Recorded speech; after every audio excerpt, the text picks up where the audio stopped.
बहुत पुरानी बात है। एक राजा थे जिनकी 3 राजकुमारी थी। राजा ने तीनों राजकुमारी को शिक्षा लेने के लिए गुरु के पास गुरुकुल में भेजा था।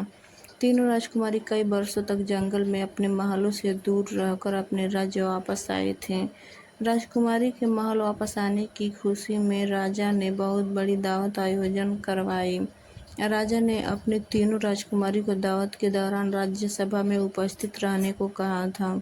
दावत शुरू हुई तो राजा ने अपने महामंत्री से कहा, मंत्री जी, क्या आप राजकुमारी से कुछ सवाल करना चाहेंगे?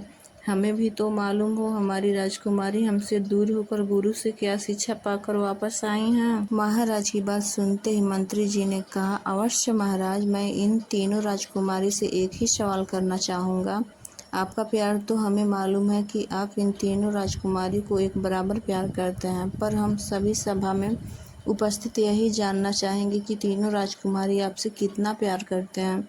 बड़ी राजकुमारी ने तुरंत उत्तर दिया, हम महाराजों को इतना प्यार करते हैं जितना सूर्य इस धरती से करती है।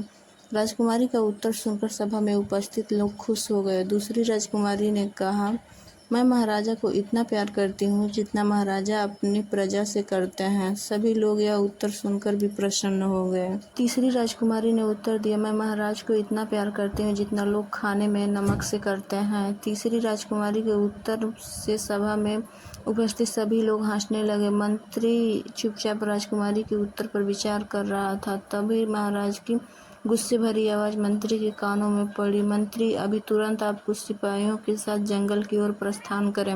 राजकुमारी को यह कहकर जंगल में छोड़ आने को कहा कि अभी राजकुमारी की शिक्षा अधूरी लग रही है।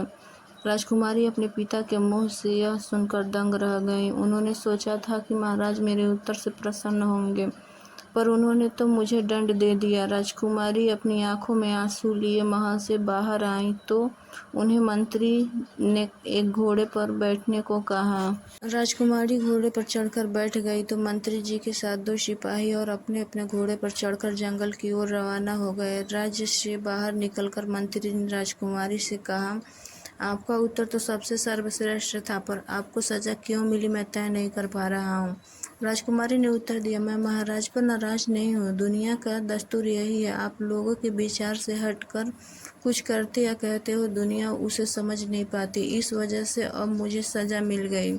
मंत्री ने राजकुमारी से कहा, आप परेशान ना हो, मैं अभी महल जाकर महाराज को बताता हूँ और मैं अभी आपके साथ यहाँ 2 सिपाही को छोड़कर जाता हूँ। यह बोलकर मंत्री महल की ओर रवाना हो जाते हैं। मंत्री जी महल पहुंचकर सबसे पहले रसोई घर में जाते हैं और बिना नमक का पकवान बनाने को रसोइयों से कहते हैं। उस पकवान को एक थाल में लगवाकर दरबार में उपस्थित हो जाते हैं। उस थाल को महाराज के पास पेश किया जाता है। थाल में तरह तरह के पकवान देखकर महाराज कुछ समझ नहीं पाते हैं। महाराज मंत्री से पूछते हैं, क्या है यह सब?